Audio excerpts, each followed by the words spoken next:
সিলেটের রাস্তায় ব্যস্ত শহরের ভিড়ের মাঝে একটি ছোট মেয়ে, বয়স মাত্র ৮ বছর, হাতে কিছু ফুল আর চোখে এক অদ্ভুত দৃঢ়তা। সম্প্রতি সোশ্যাল মিডিয়ায় ভাইরাল হওয়া এই ভিডিওটি এখন লাখো মানুষের হৃদয়ে ছুঁয়ে গেছে।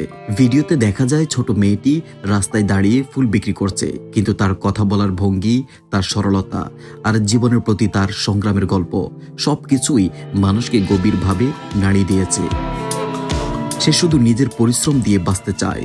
জানা গেছে খুব অল্প বয়স থেকেই সে এই কাজ করছে।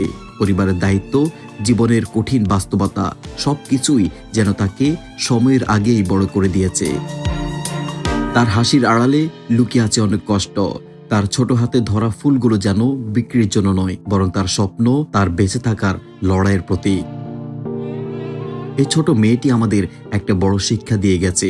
জীবন যতই কঠিন হোক, হার মানা যাবে না। আজকের এই ভাইরাল গল্প শুধু একটি ভিডিও নয়, এটা একটি বাস্তবতা, একটি সংগ্রাম এবং একটি অনুপ্রেরণা। Timeline, London.